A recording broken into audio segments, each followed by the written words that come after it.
eventually people are going to say, what the hell is going on? No matter how far you go into the dark, when you flip, you go exactly the same place to the light in our galaxy. Everything. Because everything is in balance. Everything is a polarity. I think it's just going to get weirder and weirder and weirder, and finally it's going to be so weird that people are going to have to talk about how weird it is. About last night, huh? How are we all feeling? How are we all? Thank you all for being here 2 days in a row after such a big marathon yesterday. What a good time that was. Thank you to everyone who came out. It was just an amazing day. It really was. Had so much fun. Overwhelmed with just support, love, kindness, and just awesome people. So thank you. I think I still haven't even put the links in the stream, to be honest. I kind of ended the stream and basically just went and died and doom scrolled for hours. But I will do that. I even got a comment on the stream. So the stream had finished after about, 8.5 hours. And then about half an hour later, someone wrote a comment on the stream and went like, really, bro, you're not even going to put timestamps on an 8-hour video? I was like, bro, please, I just sat down. Is it okay if I have a nap? Is that okay? Or do I have to come back to the computer and put the timestamps in for you? Far out. Some people, huh? Nicole Stokes, you little freak, welcome. Thank you for becoming a member. Movation with the little $3 sticker. Corrupt NPC, sir, you little freak. Thank you.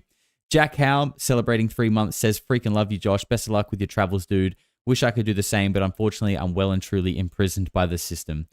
My man, thank you very much for the support, Jack. And Grits with the $5 sticker. And Suki is here. We can say hello to her. Get the little camera. She's paying attention today. She's up and about. She's ready. She's also ready after a big day yesterday.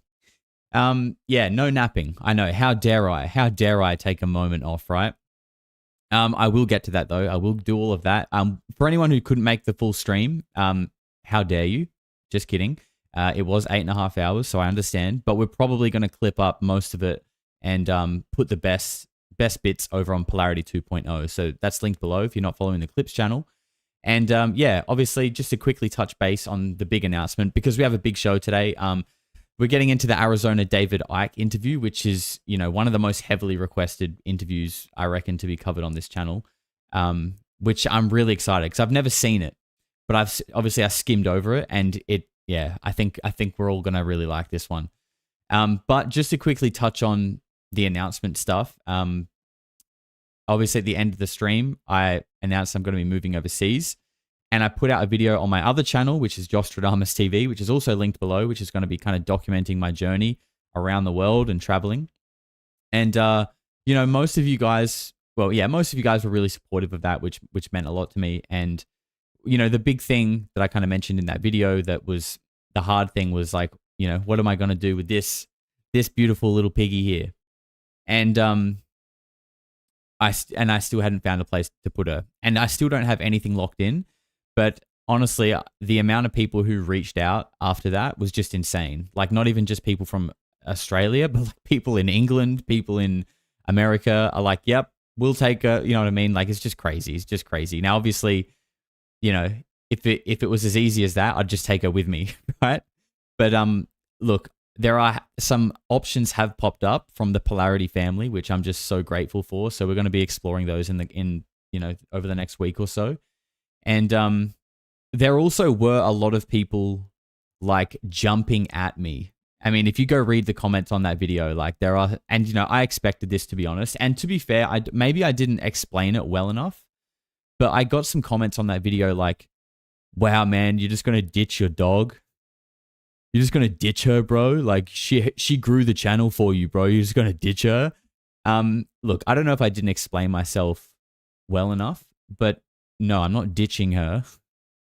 I'm going away for a little while and I need someone to look after her. And when I come back, I'm going to collect her and then we're both going overseas together. And that's because I don't actually know where I'm going to be setting up base. So the traveling part is going to be, yes, documenting what I'm doing and sort of starting a new venture for myself. But also it's finding exactly where I want to set up. I can't take Suki all around the world and, it would be crueler to make her fly every month. You know what I mean? So I'm going to go find where we're going to set up camp, and then I'm going to come back and get her, and that's what we're going to do. So I don't know if I articulated that very well in the video. Some people thought I was just like handballing her off to someone and never coming back. That's not the case. But I'll go into that a bit deeper in another video on that channel. Anyway, I think most of you guys understood the message pretty well, so I appreciate you. And let's get into today's video. So we're getting into the good stuff. So we really got into this whole shape-shifting reptilian side of things, really around the Billy Corgan video when we were getting into that satanic ritual abuse stuff, and it was a wild, wild rabbit hole. So wild that after doing it for like a week or two, I was like, I kind of just want to go talk about UFOs for a little bit. I'm feeling a little bit like the world sucks. So much so that I'm leaving the country. But when we were in that era, this interview that we're about to watch today was so heavily recommended that, like, yeah, this is the number one. So we're kicking off Reptile Week Monday night. We're going to have to do this in parts because it's a 3-hour interview. And with that being said, I honestly think we should probably get straight into it because we don't have much time to waste. I'm hoping to do this in 2 parts, which means like an hour and a half of viewing. And you know your boy can yap a little bit, and I don't really like these episodes to go over 2 hours. So, you know, we'll see how we go. And also, to celebrate Reptile Week, we have new merch launched, which you probably did see just here. It's not 24 hours. It's all week. Polarity-store.com. We got a whole new merch line. That's Suki's first piece of merch right there. And if you put in the code Lizard King for Reptile Week, you get 20% off. That's on all clothes. So go and get it while it's there. We got a whole bunch of new merch in the store. So Arizona Wilder, quick little debrief. MK Ultra survivor, satanic ritual abuse survivor, blowing the whistle on the royal family and other, you know, the 13 bloodlines, the royal elites actually being shapeshifters. Now, this is wild stuff. This is obviously purely for entertainment purposes only. And, you know, it is up to you guys to make up your own mind. We dig into this because I think it's interesting. You know, I definitely don't disbelieve it, but I wouldn't say I'm all in on it either because I can't prove it, but I am very interested by it. So with that being said, Raina Guerrera, you little freak, thank you. Noodle, thank you as well. 2 little freaks are our brand new members. Let's get some love in the chat. And Brad James has thrown in $10. Brad, thank you very much, brother. I appreciate you. All right, Arizona Wilder, David Icke, part 1. This starts with a little Icke preamble, and then it gets into the interview. Here we go. Let's get a snack for the girl while we get started.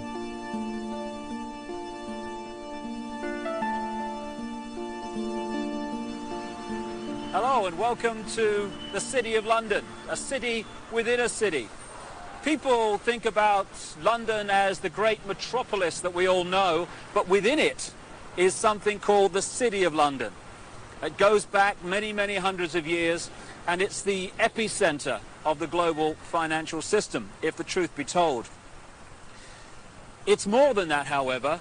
It is the center of a global web of secret societies that control the planet today.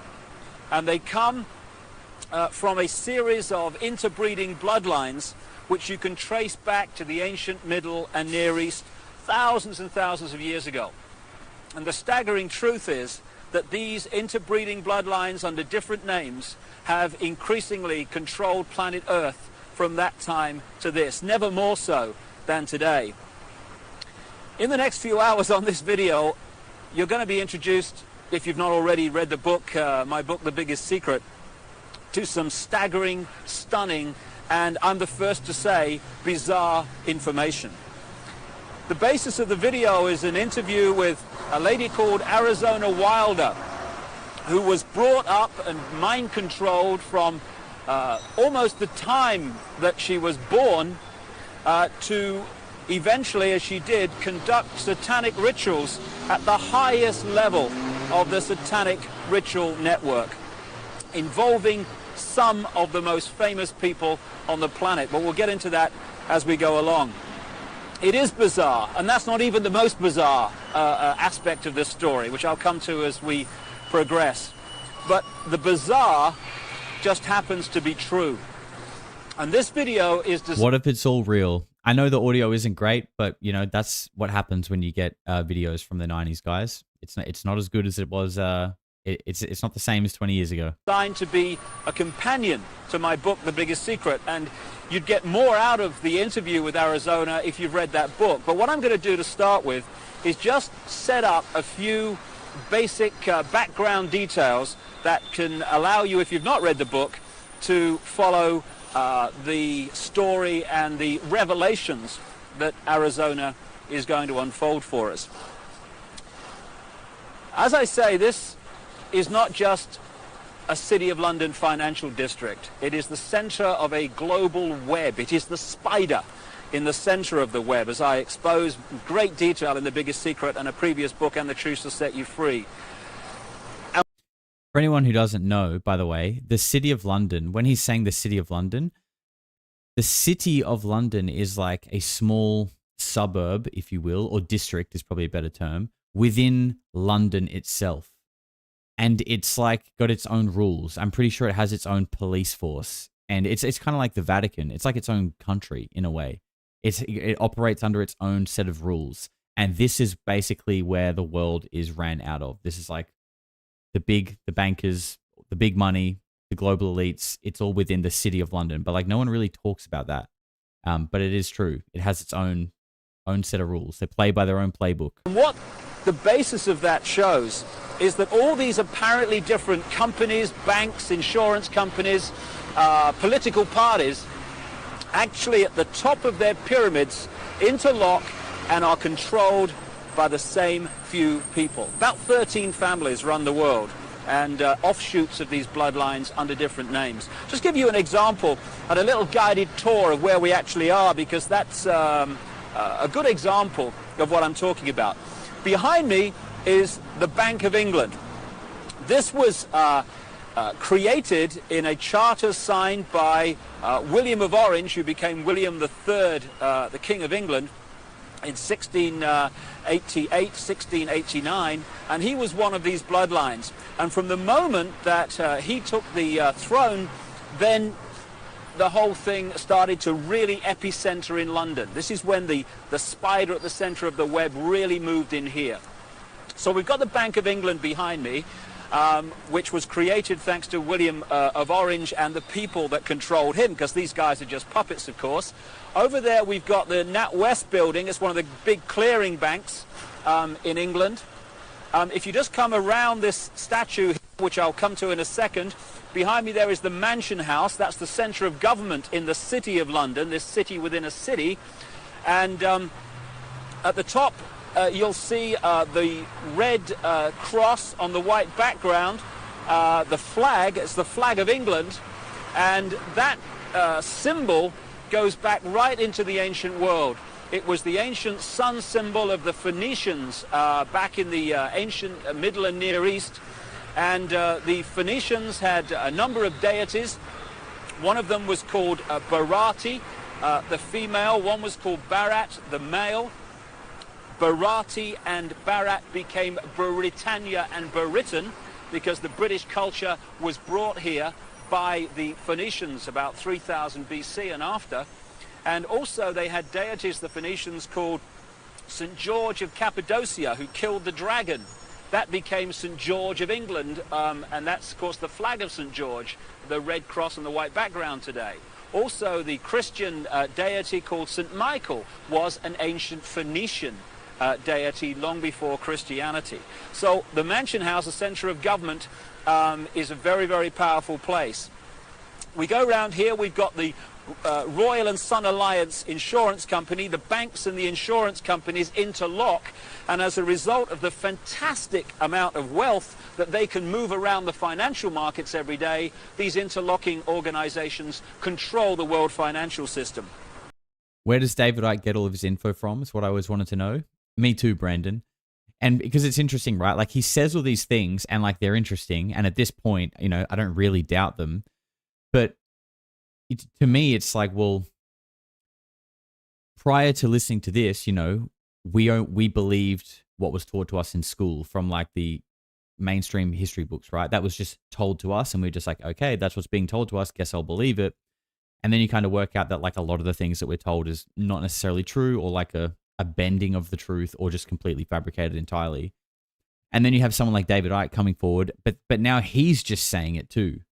And now we're just like, okay, I guess we'll just believe this guy now, because they're, like it's just because, well, they're lying. So I guess we'll give this guy a go, because it sounds like what he's saying is right. But it's like, well, where are you getting it from? Where did they get it from? Where are you getting it from? Again, I'm not saying he's lying, but it is important to remember, like, I don't know where he's getting it from either. But I don't know, who do you trust? If a stock market goes down and crashes, it's because it's meant to crash. And not everyone loses, when that happens. If you know it's going to crash, you sell your stock, it crashes, you buy it back at a lower price, you then push it back up again and buy other stock at the same time at a few cents on the dollar or whatever.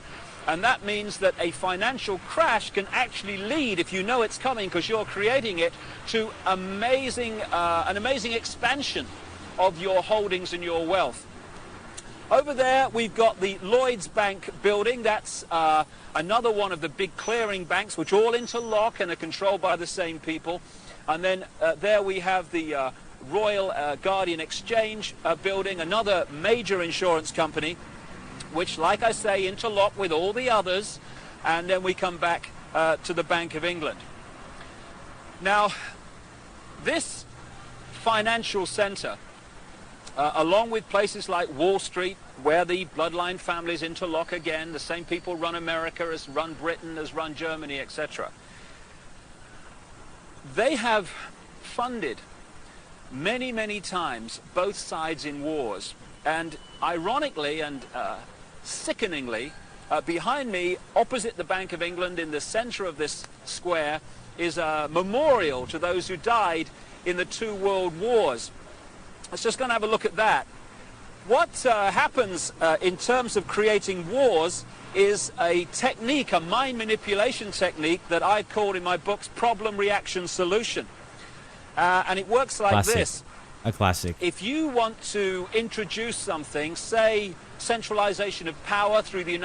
Sorry to cut him off here, but I did see people asking earlier, when was this? This is a 98 or 99. It's late 90s. It's pre-2000s, I know that. So it's interesting to hear him explaining this now. And then obviously a couple of years later, you got 9/11. United Nations, centralization of power militarily with NATO, the North Atlantic Treaty Organization, the biggest military organization in the world that's expanding all the time. If you want to centralize power into fewer and fewer hands, if you did that openly and said this is what we want to do, there'd be a reaction against that. People would say, hey, this is a fascist state you want to create. We're not having this. But through this technique of problem, reaction, solution, you can actually manipulate people to demand you do what you want to do anyway. So it works like this. First of all, you create the problem, but you get someone else to be blamed for it. You then report that problem through the media in the way you want it reported, because the media is owned by the same people that own the banks and etc. You get the public to react to your problem by saying something must be done, this can't go on, what are they going to do about it? And at that point, they, who have covertly created the problem and blame someone else, who've gleaned that reaction of do something, then offer the solution to the problems they have created. So if you take the world wars, after the First World War, in which the financial centers of London and Wall Street, etc., funded all sides, power on this planet was in fewer hands than ever before. After the Second World War, it was even fewer hands on the wheels of power. And as a result of the Second World War, we had the creation of the United Nations, we had the creation of NATO, and we had this great centralization of global power. Problem, reaction, solution. And we made a brand new country as well. That's crazy. This is a wonderful example. Here you've got this memorial in the center of this edifice of global power, and it says, to the immortal honor of the officers, non-commissioned officers and men of London who served their king and empire in the Great War, 1914 to 1919, this memorial is dedicated in proud and grateful recognition by the City and County of London. I'm sure it is, because as a result of the sacrifice they made, power in the world came into fewer and fewer hands, not least into this area I'm talking in now, and also made a fortune, because not only does it create problem, reaction, solution, when you lend money to both sides, they then have to pay you back that money plus interest. When both sides have devastated each other's countries, they borrow more money from you so that they can rebuild their shattered countries. Therefore, power equals control of money in the world as it is today, and the control of money comes through debt, and wars create massive amounts of debt, therefore massive amounts of control. Says here, their name liveth forevermore. Total bullshit. People who are manipulated to fight wars are merely pawns in a game they don't understand. At the bottom here, it talks about the memory of those who died in the Second World War, 1939 to 1945. How ironic and how sick that that war was manipulated and funded to a large extent from this building here, the Bank of England. The governor of the Bank of England at that time was a guy called Montague Norman, a very, very close friend of Hitler's banker, and it was the Bank of England, Wall Street, and the transnational corporations which had German subsidiaries, not least the Rockefeller Standard Oil in America. Rockefeller's another one of these bloodline families, along with the Rothschilds and others. It was those companies and banks that funded Hitler and allowed him to build a war machine that cost literally millions of lives. And before we move on and expand this story, on the other side of this square is another very appropriate statue. It's of the Duke of Wellington. The Duke of Wellington fought the Battle of Waterloo against Napoleon. And this is a wonderful example again of the way the financial markets are manipulated to this day. What happened was that the House of Rothschild was funding Wellington and also funding Napoleon. Classic. And what they did was they arranged, because communications weren't anything like they are today, of course, back then. What they did, they made sure that they knew the outcome of the war, or the Battle of Waterloo, before anyone else in this area of London did. So Money's the root of all evil. Yes, Rob, you are absolutely correct. I feel like for the last, however long, we have sort of been ruled by the god of money. Like, we've been, I mean, these old buildings are a classic example. And I know this kind of like dabbles into the whole Tartaria thing, but like we now like are ruled by money. Everyone follows the dollar. They subscribe to a rat race to climb a corporate ladder to earn money because that's what we're told we need. And obviously you do to a degree, right? You need money to put a roof over your head, which is part of why it's sad. But I do feel like there is this sort of like weird shift or like an add-on that now there's also like a technology god in the thing as well. And it's like some people are led by technology and some are led by money. It's like there is all of these things that are trying to like pull people away from themselves and each other and rather than to chase something like superficial, like technology or money or whatever. I am letting these ones play a little bit longer because, like I said, they are really long and I do want to try and keep it in 2 parts. But just quickly, Icke Balls, my man with $20, says, my last address in the UK was 6 Buckingham Palace Road. Victoria Lizzie was my neighbour. My ex ran the Bag of Nails pub across from the Royal Mews at the back of the palace. I flew a Tiwi Island flag off our flagpole. Trouble.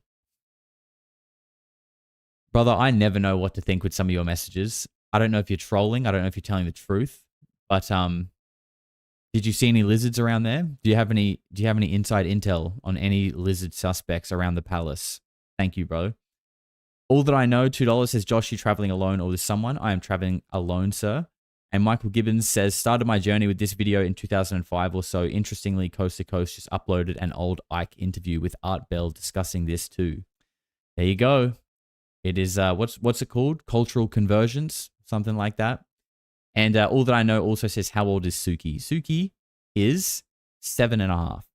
So They found that Wellington, the Duke here, another bloody puppet, they haven't got the strings on the statue, unfortunately, so it's not accurate.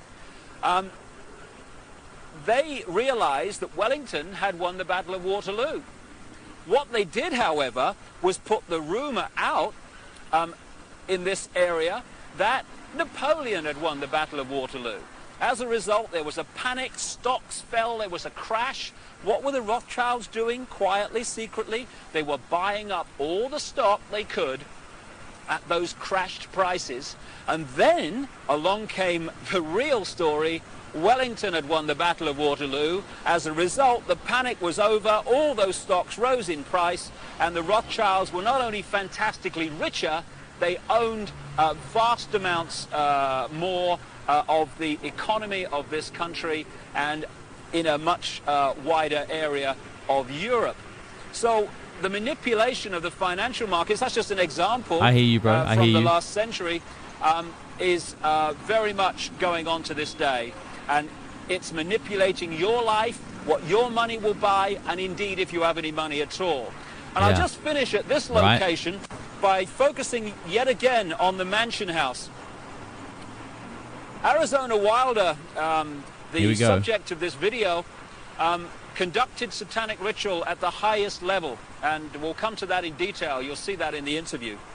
But it's very much part of these bloodlines that have increasingly controlled the planet over the last few thousand years. When you follow them through from the ancient Near and Middle East up into Europe, where they became the European aristocracy and the royal families of Europe, or royal family if the truth be told, because they're just the same bloodlines under different names, over to America and into the modern world, one thing follows again and again: human sacrifice, satanic ritual, blood drinking, and all this stuff. And I've talked to a number of people who have seen these rituals in the City of London, who have been subjected to some of them. And the Mansion House, the centre of government in the City of London, is one of the key places where it goes on around here when work here is finished for the day. And satanic ritual is very much part of the next topic I want to raise and talk about at another location, and that's mind control. Lucas says, I wonder if you can fight satanic ritual with satanic ritual. Bro, that is fighting fire with fire, and that is how you burn down the house. Not a good idea. Few can only control billions and the direction of their lives if they manipulate the way we think and manipulate the way we feel. Only by doing that can they control us, because there's not enough to do it physically.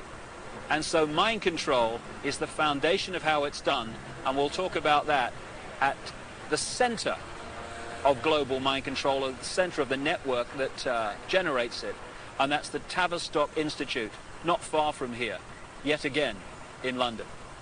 Well, we're now just a short drive from the City of London, next to this very appropriate poster, Very Bad Things, and I'm on my way to the Tavistock Institute. It is the center of global mind control, and the network that does the research and creates the data and advances the techniques to mind control people in many ways.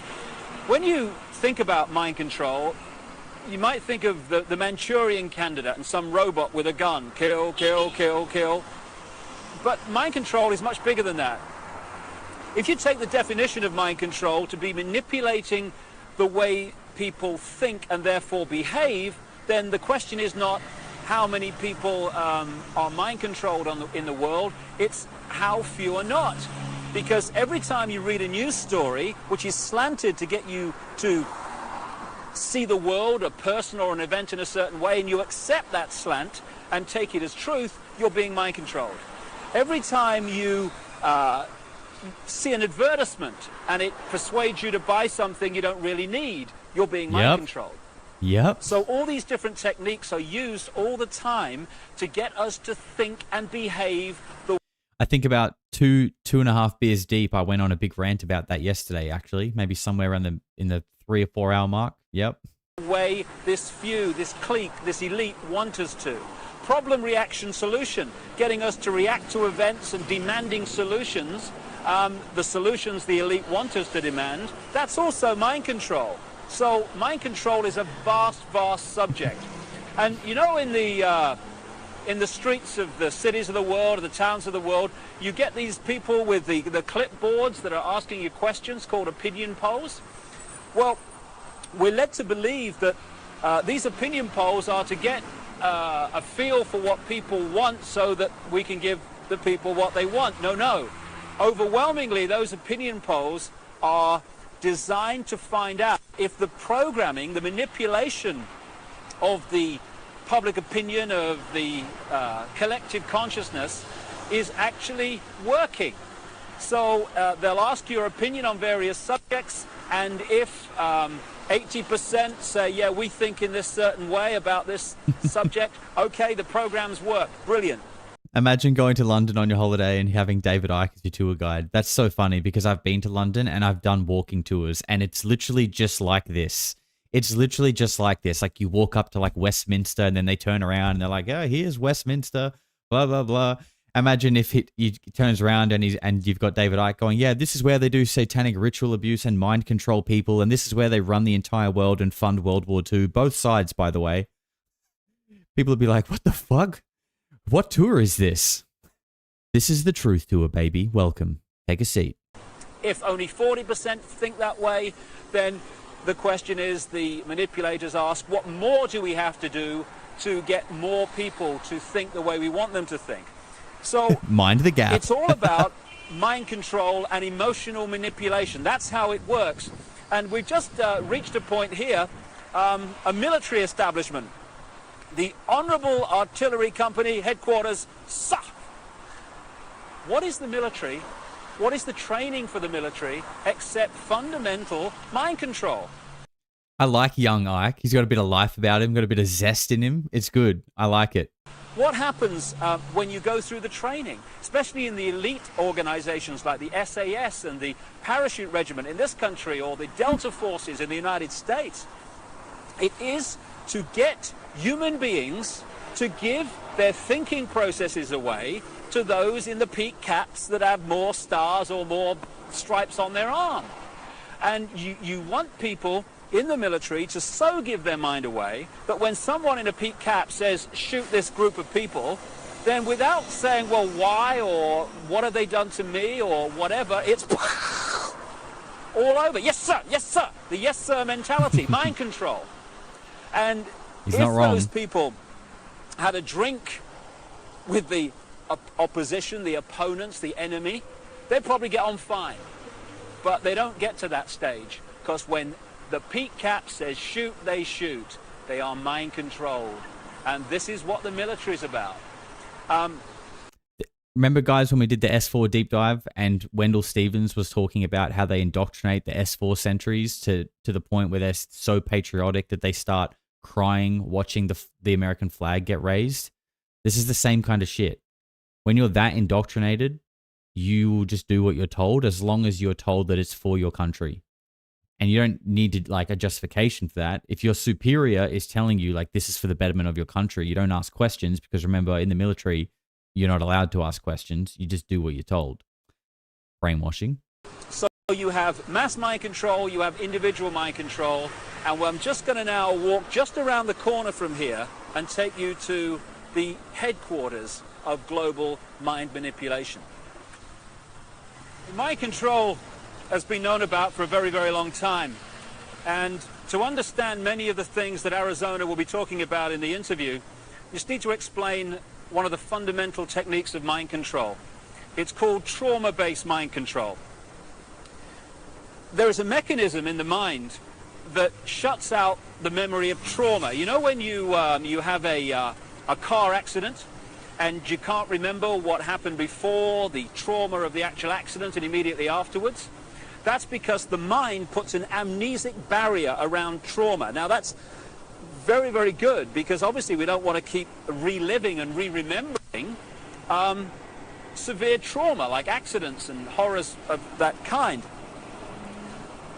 But this, they began to understand massively in the concentration camps of Germany under the guy known as Joseph Mengele, the Angel of Death, the infamous mind manipulator and geneticist.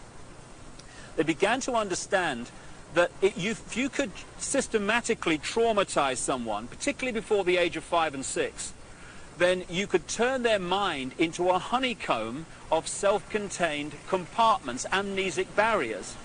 Guys, he's literally saying like the same kind of stuff that Gray was saying in the part 1 interview that I did the other day. That like, and you know, it's not just him saying it, but that's just the most recent reference I have. But like, he is so ahead of the time, right? Like the things he is saying right now are the things people are kind of talking about today like it's new. Like people are finding out about it now and we're all kind of like, wow, really, this is connecting dots. This guy was saying it in the 90s, before 9/11. He was telling us exactly the way people are starting to accept it today.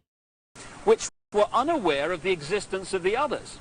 And if through hypnotic keys, triggers, words, signs, whatever, you could pull one of these amnesic barriers to the front to become the conscious level, that could experience something or be programmed to do something robotically, and then that compartment could be pushed back in the mind and another one pulled forward. Now this new one has no idea the other compartment exists, let alone what it's experienced or what it's been programmed to do. This has become known as multiple personality disorder, or DID, dissociative identity disorder, which is much more appropriate. And for short, these people are known as multiples. And this is some of the terms that Arizona will be using in the interview. That's it, guys. Conspiracy theories are just the truth in advance. The truth before you're allowed to know about it. All That I Know says, a cup of blood with milk and sugar, please. Yes, sir. On its way, Mr. Rothschild. Now, we've reached a point here, if we just turn around, of the headquarters of the Global Mind Control Network. This is the Tavistock Institute in Tabernacle Street, 30 Tabernacle Street in London. It was this network, and is this network, that coordinates the mind control program around the world, both on a mass and individual level. The background to this organization is this. It used to be part of the British military psychological warfare department, appropriately, and it was developed by a guy called Dr. John Rawlings Rees.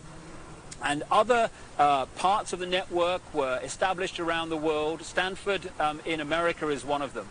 And together they coordinate the mass mind manipulation of the human race and mind program people on an individual level. Just to give you an idea, these mind control people are overwhelmingly those that do the assassinations. Why is it always a lone nutter that's responsible for assassination? So people say, oh, he was just a nutter. No conspiracy, no more investigation necessary. Yeah. Why is it that the same psychological profile keeps turning up all over the world with guns, going crazy with guns in the street, killing people, creating problem, reaction, solution situations in which legislation comes through and is introduced as a result of those horrors? And why is it what David Icke is saying here in 1998 or 1999 literally like so applicable to today? Like you could, if this didn't look and sound like trash and it was in 4K with good audio, you would, and someone just said, oh, look at this new video. You'd be like, oh yeah, this guy's really tapped into what's going on right now. No, this was 30 years ago. Interestingly, Martin Bryant, the man who went crazy with a gun in Port Arthur, Tasmania, just happened to be treated by a guy called Dr. Eric Cunningham Dax. Well, this is a rabbit hole. Cunningham Dax was the Tavistock Institute representative in Australia. Wow. And a close associate for decades of Dr. John Rawlings Rees that sent the whole thing going. We need to dig into that, I think. When someone goes crazy with a gun or these horrific things happen, we need to ask the question, are they doing it from their own mind, or are they programmed to do it because of the effect of what they do? Now, Arizona Wilder was brought up from birth in these mind control programs. And as they all programmer was Joseph Mengele, the angel of death. And when he eventually died in the late 80s, because the subject of the programming becomes so attached to the programmer, almost worshipping the programmer, when the programmer dies, often the programming starts to break down. It did with this lady, and that's why now she's speaking out and talking in staggering detail about what she experienced and the people that she was involved with. People might find it hard to believe that Joseph Mengele was in the United States and South America after the war, but there was a British intelligence, American intelligence operation called Project Paperclip, which got people like Mengele and other leading Nazis out of Germany at the end of the war to continue their mind programming and to continue their genetic research and manipulation in America after the war, in the United Kingdom also. So this is some important background to this Arizona Wilder interview, but it's not even the biggest secret. The biggest secret is even more bizarre than that. Well, I've now come literally a few strides outside of the official boundaries of the City of London into an area known as Temple Bar, where the Royal Courts of Justice are established, and this is the centre of the British legal profession. Not just the British legal profession, but the legal profession of the world, as the biggest secret exposes. This is where they come to the bar, as it's said, to become barristers, the top of the legal profession, and eventually to become the judges that are part of the network of the secret society network, overwhelmingly, who are told what to do. And when you've got judges being told what to do by the secret society network, what justice is there? Temple Bar is named after the Knights Templar, one of the secret societies in the ancient world that I talk about in my books, and they were part of this network, and their successors are continuing that manipulation and agenda to this day. Now, I'm standing across the road from the Royal Courts of Justice here, outside something called the Outer Temple. This is one of the major secret societies that manipulate and control the legal profession and the workings of so-called justice in Britain, and indeed, like I say, further afield. But the reason I've come here overwhelmingly is to point out something in the centre of the road here at the boundary between Temple Bar and the City of London. And it's a massive reptile figure, dragon figure, in the centre of the road. Now, we're getting into what the biggest secret is here, because... I mean, like, you know, if you're to go along this line of thinking, obviously, that, you know, these people are shapeshifters and reptilians, and then you look at stuff like this, I mean, like, it really makes a compelling case. Or, like, at least it makes a very, like, spooky case. You know, like, it makes you look at all of this in a completely different lens. Like, this is just some, like, grand Gothic cathedral of gargoyles that we all just, like, live amongst like they live, but we can't actually see what it is. Like, that's crazy. When you go around London, and indeed looking at the coats of arms of the aristocratic families, etc., again and again, you keep seeing reptiles, you keep seeing dragons, and you've got the serpent race and the dragon race constantly recurring in the ancient texts describing the gods of the ancient world. And there is a reason for this. There is a reason why dragons appear everywhere, and that is the biggest secret, which Arizona Wilder also has experienced. Right at the start of our little... Yes, you're exactly right, Barons. He says it's hard to dismiss his claims when he's been so spot on with things like the split personality and the mind control stuff. Exactly. So, you know, he's got that pretty much bang on. He's had so many other things bang on that have come to light that at the time sounded crazy. It's like if you look down the list, you know, there's only like one or two left, and one of them is lizard people. And like you look up at the previous strike rate and it's like, yep, correct. You know, going off that data, as crazy as it sounds, it would be weird if he started to get one wrong. But the only thing left is lizard people. So what do we do here?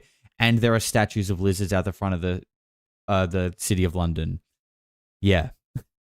Tour of London in that square outside the Bank of England.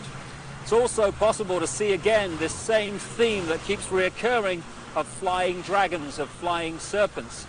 We've seen one major serpent figure, serpent statue at one entrance to the City of London near the Law Courts, and here I am now alongside the River Thames at another entrance to the City of London, this epicenter of global control.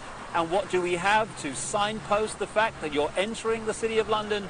Yet another flying dragon, this one holding the shield with the red cross and the white background, this ancient symbol that I talked about with the flag on top of the Mansion House and the flag of England, the flag of St. George. So what's going on? Why? Bill says there's no such thing as split personality. There's schizophrenia or bipolar. MPD is extremely rare and contestable as an actual diagnosis.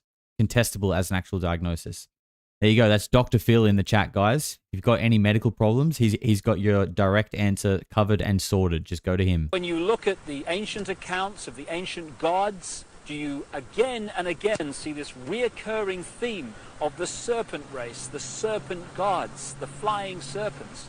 Why, in my research for The Biggest Secret, have I come across a stream of people from different walks of life all over the world who have told me the same thing?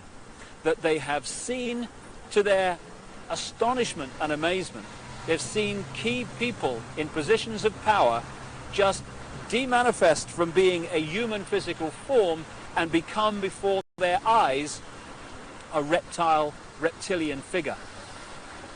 When you look at the ancient gods of the Indus Valley, they talk about the Nagas, the gods who, wait for it, had the ability to manifest as human or manifest as reptiles.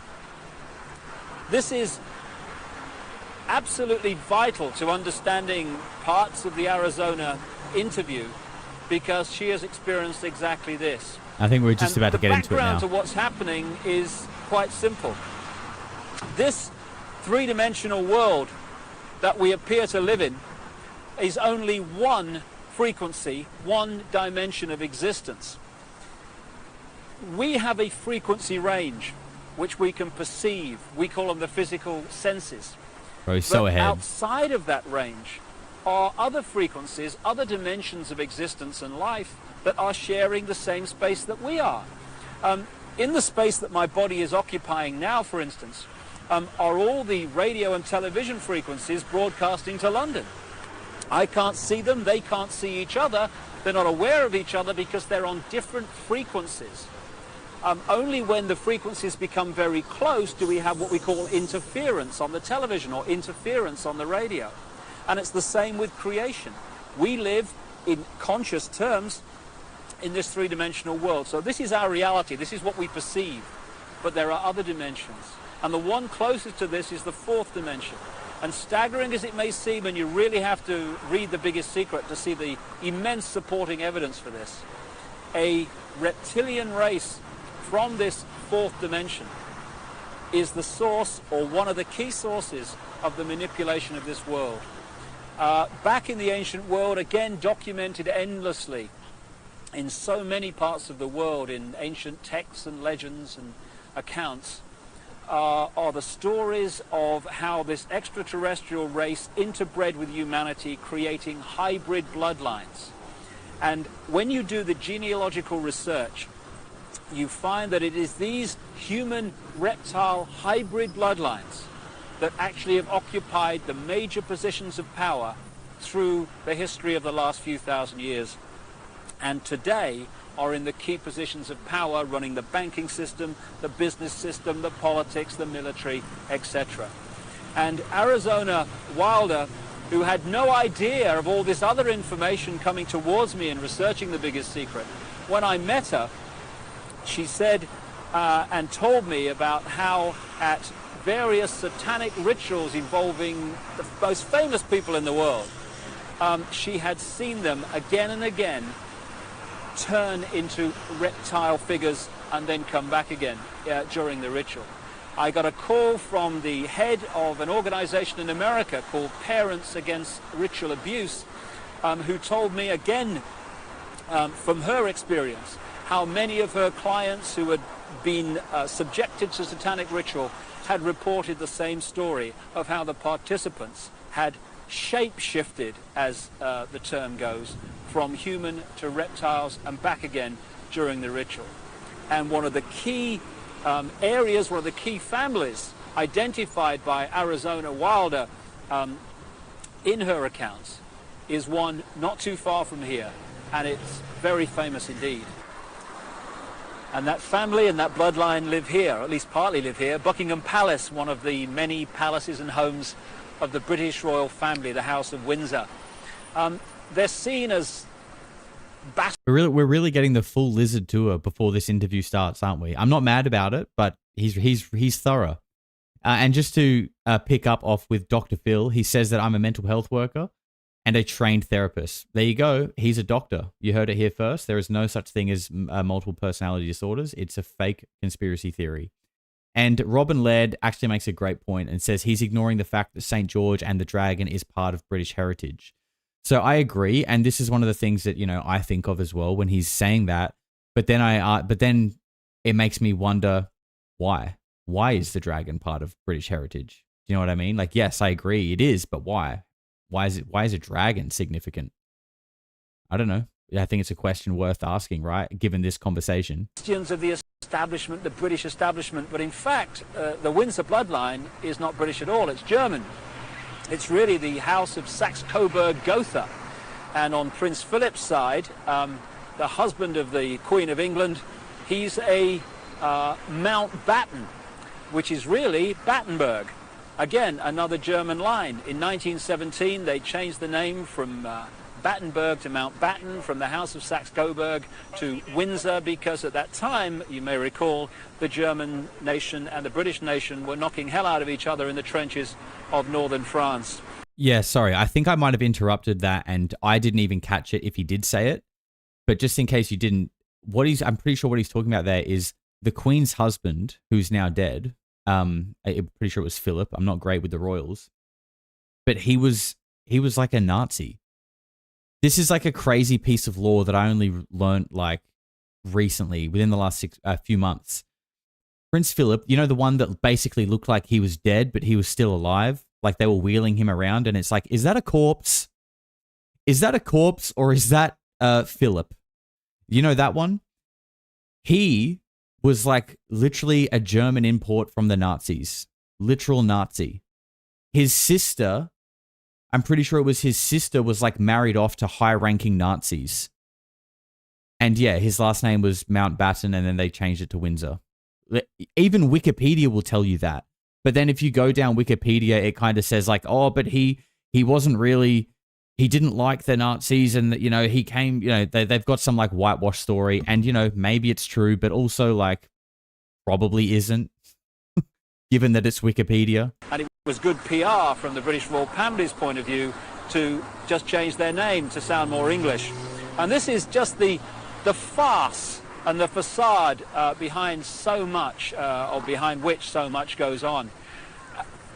However, most people, if not almost everyone on the planet, would find the fact that the House of Windsor are one of these reptilians. Wessel says, not everyone's a Nazi, man. No, just the guy that married the Queen. Yeah, just the guy that married the Queen after World War II. Human hybrid lines that shapeshift between human and reptilian form to be utterly, devastatingly ludicrous. I know you are, bro. I'm just playing. I understand just playing. That. Just bouncing off each other here. We're playing. The real truth often is. And Arizona Wilder, in the interview that's coming up now, is going to talk David. Finally. about her experiences of seeing this happen. Well, I think that's all you need to know and appreciate to understand the kind of information that Arizona Wilder is going to reveal to us now, except one thing. Across the millennium years is crunch time in this whole agenda, crunch time for the human race. This is the time when this network of interbreeding bloodlines wants to bring in its global fascist structure of a world government to which nation states would be administrative units, of a world central bank and a world currency, a currency that wouldn't be cash, it would be merely electronic, for which there are fundamental implications for human freedom. And also the world army, which is designed to be NATO, expanding and expanding as it is now, of course, to become the fully fledged world army, world police force. And underpinning that little lot is designed to be a microchip population, in which we are microchipped with our financial details, our medical details, etc., etc. And that would allow not only electronic tagging, people knowing where we are all the time, it would allow the external manipulation through this electronic means of our mental and emotional processes. 1999, by the way. This will happen unless the human race wakes up and wakes up fast. And to do that, we need to understand what's really going on. And to let people know that, we've got to stop beating about the bush, stop pulling punches, stop pussyfooting around, keeping information from people, oh my goodness, how will they react, and just say, this is going on, take it or leave it, make of it what you will, but this is what's going on. And we are less than a month away from digital ID being mandatory in Australia, where if you do not have a digital ID, you will not be able to apply to rent a home or buy a home. We are less than 4 weeks away from that. This video is about 30 years old, late 90s. And some of the information you're going to hear now is quite horrific.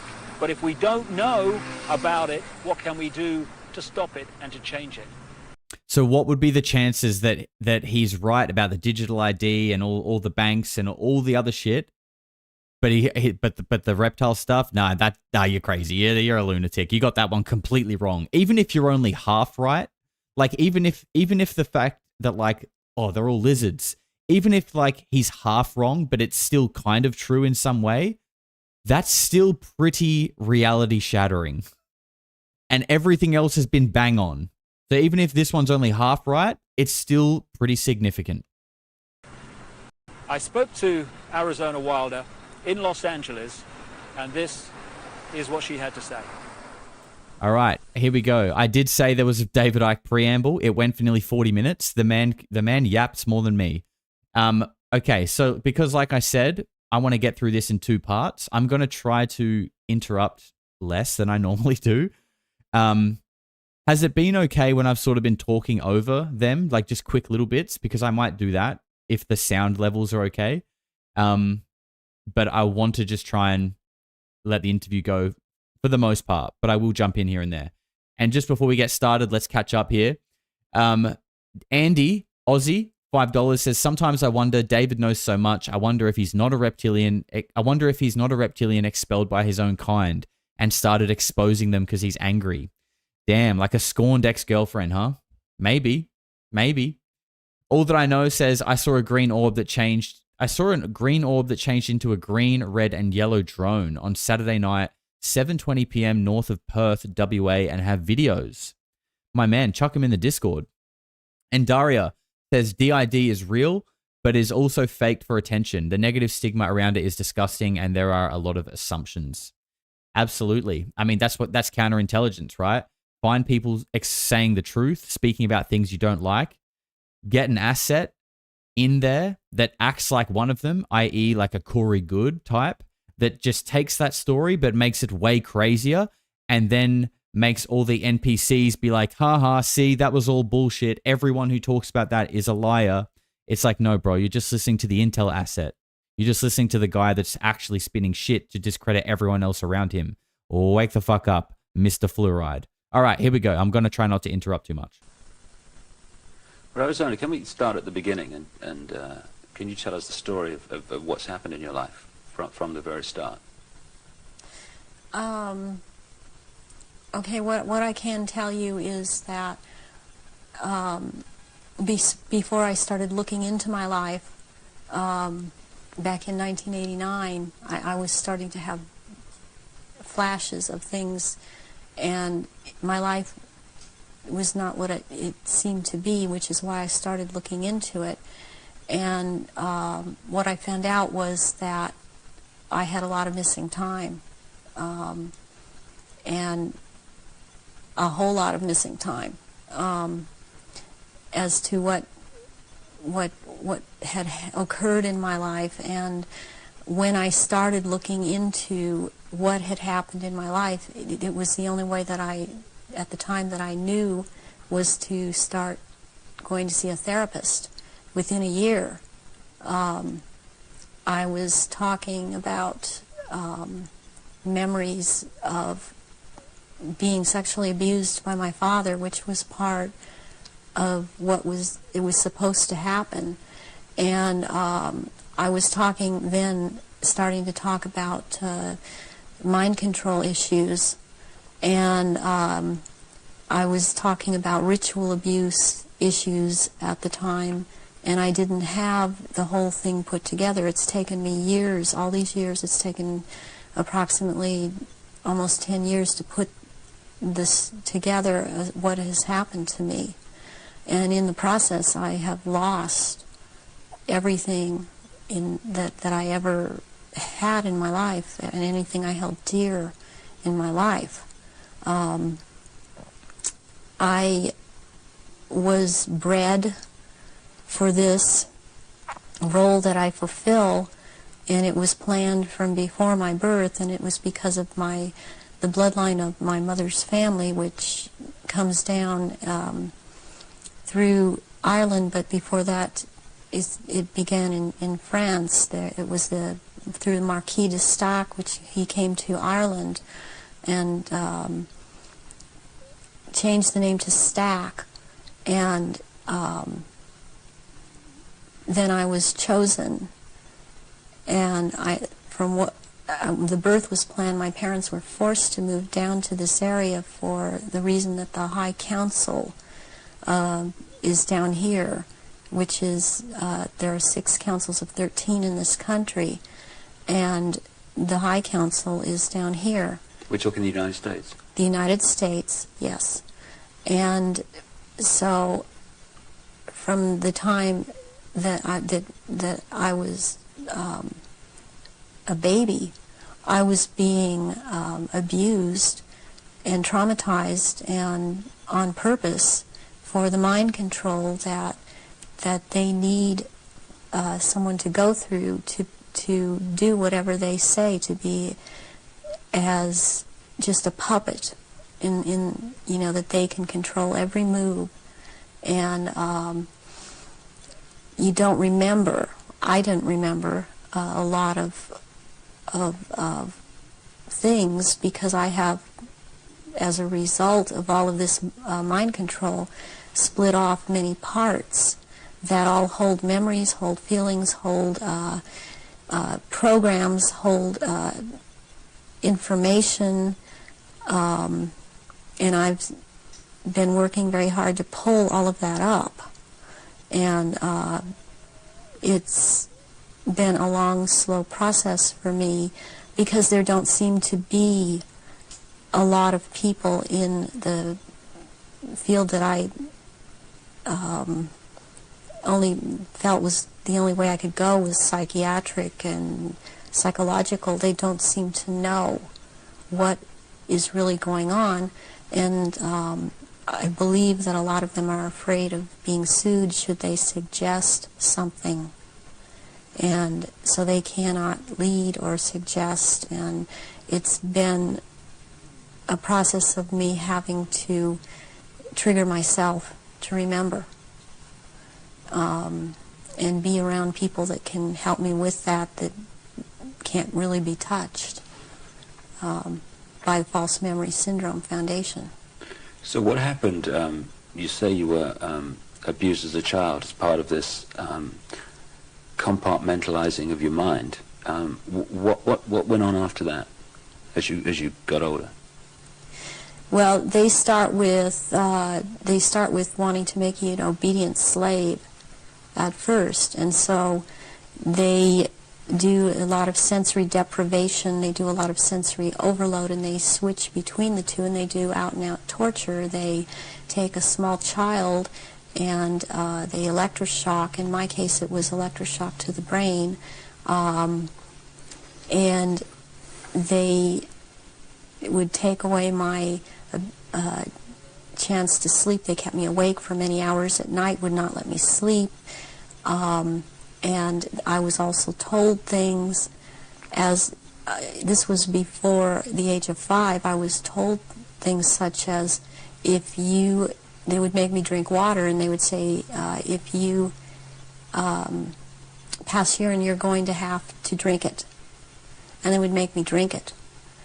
And if you have bowel movement, you're going to have to eat the feces, which is also what happened to me. And then they would play, there was a programmer that was programming me a very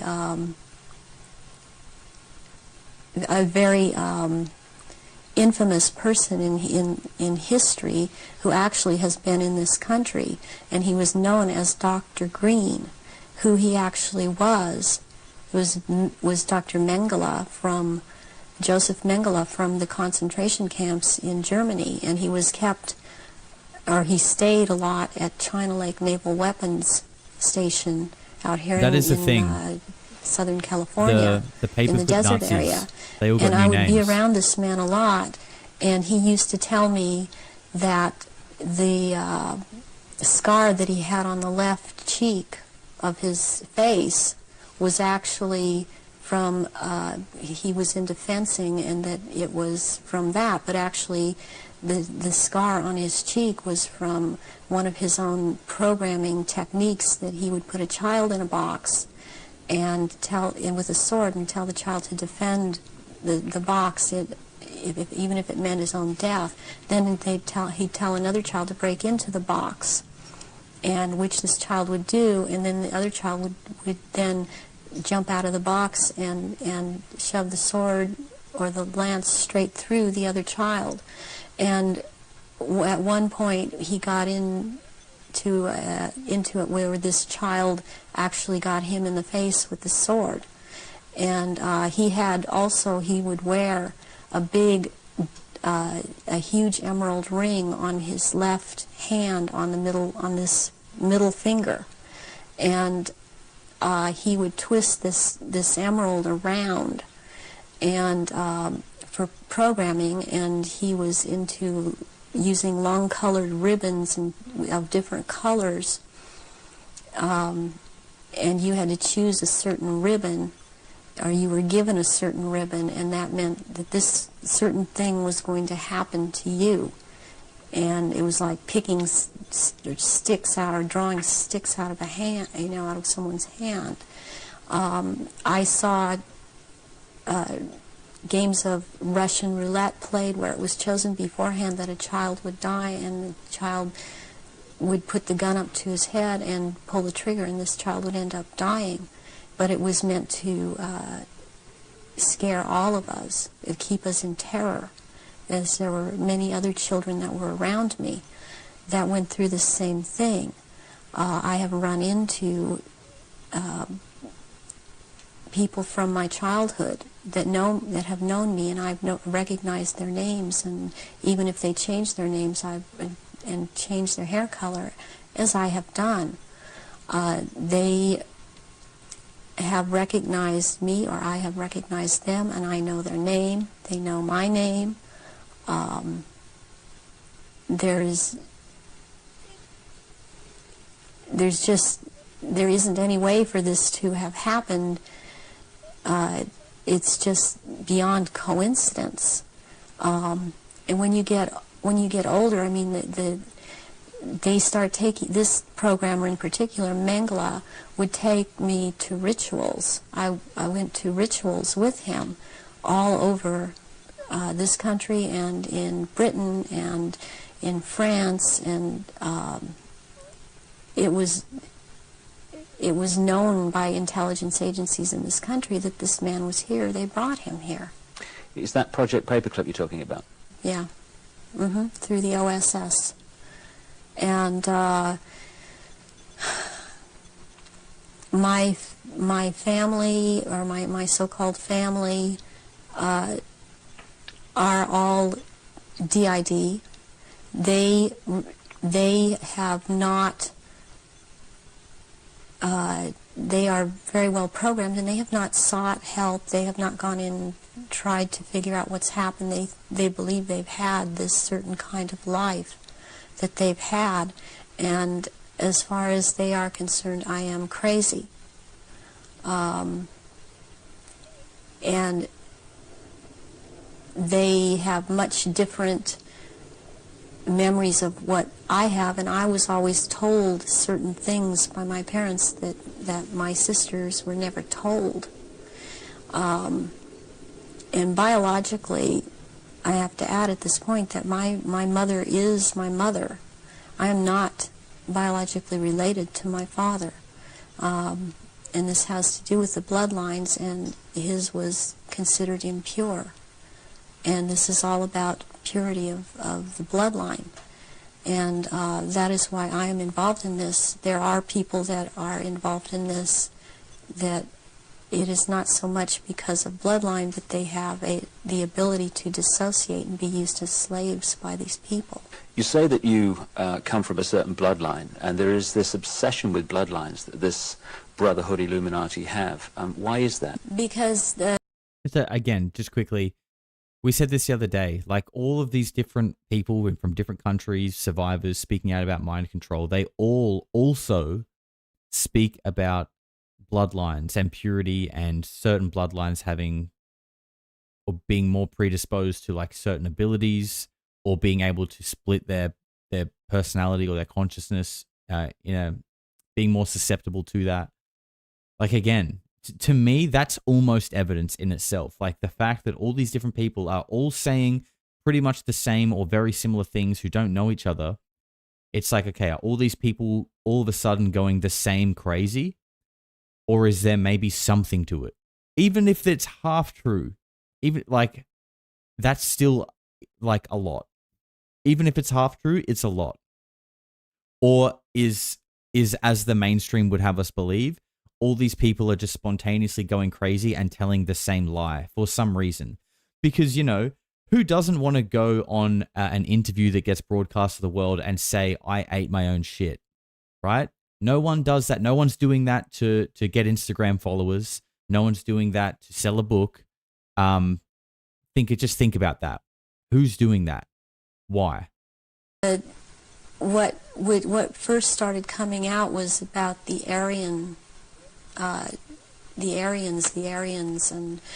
and the purity of the blood, and what it's all about is that the blood and the menstrual blood contains something that is important for. Don't remind me, Michael. The propagation of this race that is controlling things on this planet, and these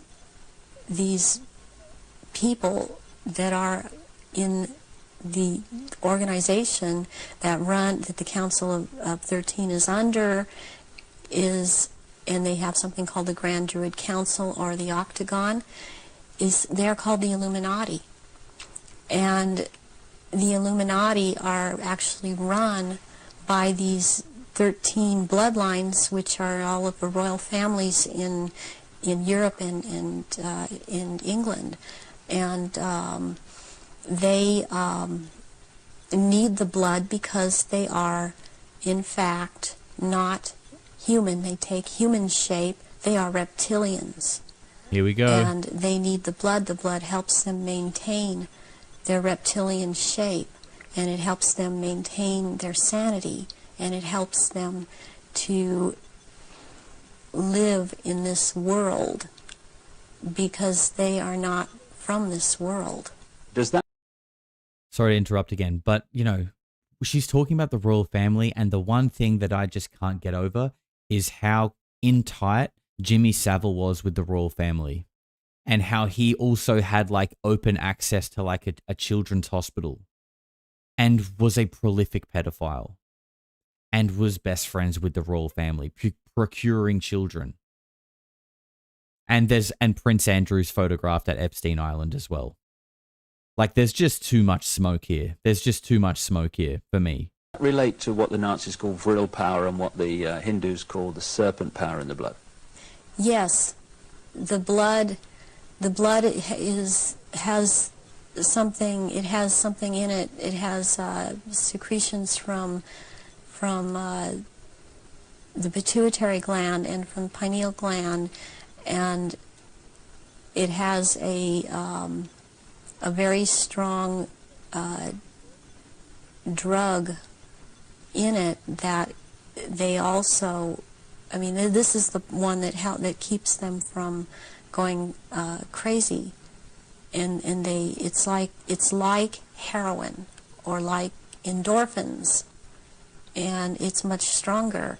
But what they need is, for it to be secreted in the blood, is they need terrorization of their victims. Before they are killed for their blood, and or if a young woman is beginning to menstruate, they need the menstrual blood, and they have to terrorize them to get this to come out in the blood and be secreted in the blood.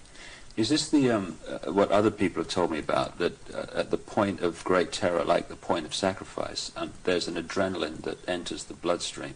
Is this what they're looking for? Yes, that and this other. To all the people who commented on my video on my other channel, because there were quite a few, like, why are you leaving Australia? Why would you turn your back on Australia? What's your problem with the West? The West is good. You're a traitor. Just send them this video. Just send them this video. Yeah, this is kind of why a little bit, maybe I kind of feel like I want to leave. Just I don't know, maybe just a little bit. JL Lammy with $20 says, happy anniversary. I appreciate your channel so much, Josh. Thanks for being you. Thank you very much, JL, and all of your support over the last year. I appreciate you, man. And Robin Laird says it's a repeat of the Anya Wick story and Epstein. Yes, you're exactly right. Element comes and secretes out through the blood.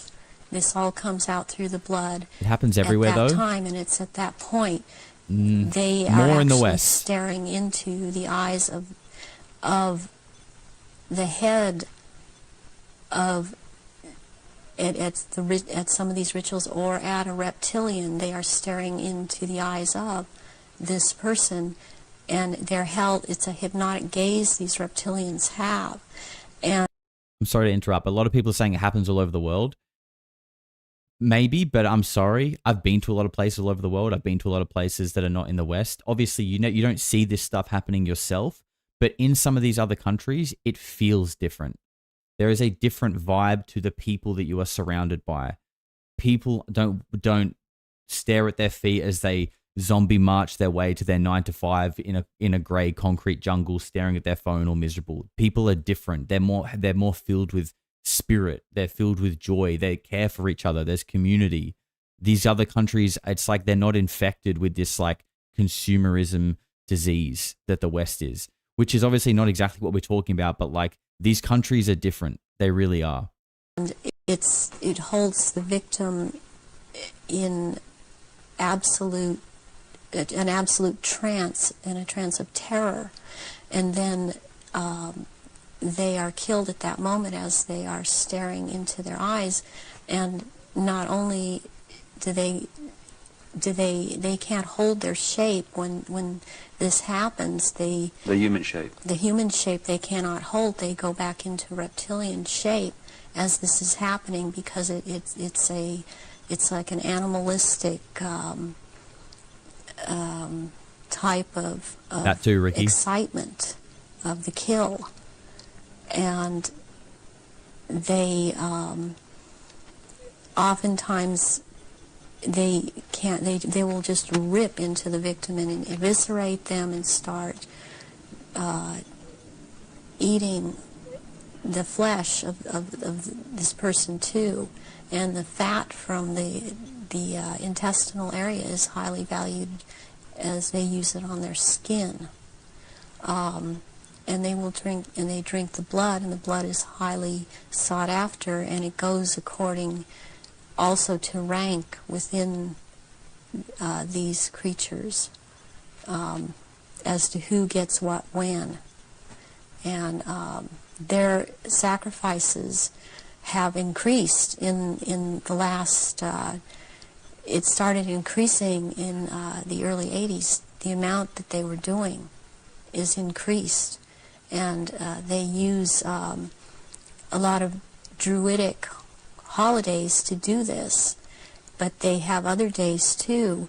They've mixed all of these satanic and what are called satanic holidays and druidic holidays, and in order to have these rituals, which ritual seems to be important to them, but they also use it in order to drink this blood. They seem to need more. Have you any idea why it's increased since the 80s? So there are changes going on in the earth. It seems they're not able to hold their shape like they once were able to, and people see them shapeshift more they and live. more, and they need the blood to try and maintain it. To try Bro, and They Live maintain is a their human documentary. form. I believe there's a time coming that because of what I've been told, when they are not going to bother having to hold that human shape as they had to before, and they want that time to come. It's almost upon us. So when you're talking about the fact that the veil is lifting on these reptilians so that people can see them far more easily and far more often, does this relate in any way to the fact that there is this desire to bring in this rigid structure, including microchipping and many other things, across the year 2000, which has become known as the New World Order? Is that coming in because it is known that the people are going to see what the game is, and there has to be control of the people at that time? Yes, it's very connected. I started talking about the New World Order back in 1990, and I was very psychologically and physically affected so much by what was coming out. I wasn't watching television. I was not aware that certain individuals in this country, George Bush, were talking about the New World Order. They Live is very was good. talking about it because that is what was coming out, and knowing that the first time that inside of myself that I'd heard it was in conjunction with the Nazis, and that came from Mengele. And I've still never seen V. started realizing I've that heard there it's was good. something going on, and then it scared me, and I didn't really look into it for years, but I was being harassed constantly. I was being told. At one point, I had someone telling me that I was being, and who was ex-Army intelligence, ex-CIA, telling me that I was being monitored by the National Security Agency, and I didn't have the whole story then, so I did not totally understand why this was happening, but yet I was being followed by cars or vans that said G12, G14, and in this last year, which has really been very hard, I've been followed by G41 vans, and I had to find out what those were, and that is naval intelligence. But this whole thing is going towards around the year 2000, and when they are Interesting that she, obviously this is all rooted in mind control and, hijacking people's consciousness and being able to essentially remote control them. And she refers to naval intelligence there. That's exactly who Gray said was one of his handlers. In that interview, he spoke about he had what he would have fought you over being an alien encounter with a Gray. And then through some sort of like hypnotic regression and like therapy work, he realized that it was actually a handler that he knew from naval intelligence, someone that he knew. And, it's interesting, like when we always talk about like the 3-letter agencies, we always talk about like NSA, CIA, FBI, whatever. But the Office of Naval Intelligence is like the original intelligence agency. Correct me if I'm wrong, but I'm pretty sure I reckon it's like 1890 or something like that. They were formed in like the late 1800s. Maybe it's early 1900s, but I think it might be late 1800s. And they're still around today. They're still doing stuff. They're still an part of the intelligence groups. But no one talks about them. Wonder why.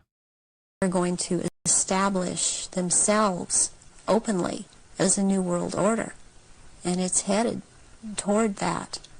FBI and that's was what first. Everything is being prepared to, and Someone fact check that. or prepared for. And What I year have was naval actually intelligence created. I've got a sleeping program right now to return, because I've left, but to return for that time, and it's called End Times Programming or Janus Programming.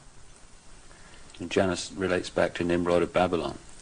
Yeah, there is a group that used to be in contact with me all the time, and they stopped trying simply because I didn't obey them. They would be in contact with me all the time. They're called Janus, which is also the two-headed Roman god of change. And 1882, their Naval headquarters Intelligence. is in Brussels, Belgium, in the NATO building. And they are a group of psychiatrists and doctors who are into mind control. And they are one of the many groups involved with the Illuminati. And they would And sorry, a clip that I've played on the channel a few times is a clip from like a George Norrie show where he's talking about like Admiral Hoover, original like Navy admiral, part of naval intelligence, says like the big secret about Roswell is that like there's something to do with us from the future and that we are just as powerful as they are, and the big secret is that they don't want us to realize that we have the same potential as them because we wouldn't be, it would cause chaos in the world essentially. I've played that clip a few times on the channel, but it's a really interesting clip, that one. FBI established 1908. There you go. FBI 1908 and ONI, Office of Naval Intelligence, 1882. contact me and tell me, give me directions that I was to psychically kill this person or psychically injure this person or scare this person. They'd give me the location. And I started questioning this, and I had a contact who since has seemed to have disappeared because she couldn't get the funding, and I had called her about this group, and she's the one that was the ex-CIA, ex-Army intelligence person, and she knew about these people, and she said, yes, you're right, this is what is going on. Yeah, if you're not a lizard, hit like. Being brought up in this Illuminati environment, were you ever told anything Thank you, Daniel. about where these reptilians came from, and what is the history of it all? Here we go. I was made to learn through Mothers of Darkness, which is a certain aspect of the organization, because that was an early part of my training, the history of what was the Illuminati on this planet. And what I learned was that the Aryans originally were from Mars, and the reptilians came to that planet to... When she says the Aryans are from Mars, like Aryans, tall, blonde hair, blue eyes, like are we thinking that is like interchangeable with what people are talking about as Nordics today? Can we like come to a consensus on that? Or I mean, at least there's got to be some kind of link there, surely. Are they different words for the same thing? But Giorgiani's been doing the rounds lately. He did 3 hours on Jesse Michaels, and now he's just done another 4 hours. And he's like he's certain that Nordics are manipulating and running the world, and that they have bases like on the moon and were on Mars and things like that. It's interesting to hear Arizona Wilder talking about these things in 1998 or 1999. They came from another place. They came to that planet. They came to rule because they wanted to mix, so they said, with that race, and but they became the overlords, and the Martians or Aryans were seeking to escape from it. They went to the moon, and then were there attacked, and they then went to Earth and established culture here on Earth approximately 6,000 years ago. And at that point in time, they were doing well, and they were mixing with the indigenous population of this earth. They were getting along with, and then about 4,000 years ago, the Aryan or the reptilians arrived here, and again began to take over. And they instilled themselves in different places underground in the earth, and also this one part of them, the ruling part, took over and became involved in the politics and in the religion, and started controlling through these means at that point in time, and using the gods and deities that were believed in on this planet, started infiltrating into that and becoming that, and things started, blood rituals started happening, and since that time, that is the way that it has been. And presently, they claim to come from the Merovingian bloodline. They are all of the, there are 13 bloodlines in Europe that all of what are called royalty are developed from or come from, and they include the Aryans in this, and there's been a big push in this century. For example, when Nazis came into power, the fascists, talking about the purity of being pure and staying, the Aryan bloodline staying pure, and what it actually is all about is keeping the blue-eyed, blonde or light red-haired people, the bloodline's pure because it is more powerful, and what is in that blood for these reptilians is more powerful, and they need that. And when you start mixing it with people that were indigenous to this earth, then it is not as powerful. It has nothing to do with someone, skin color or nationality. It has to do with keeping the bloodline pure for their use. So blonde-haired, blue-eyed people are the purest from the reptilians' point of view, and that they want to keep that bloodline pure because of how they need to use it. Yes. When I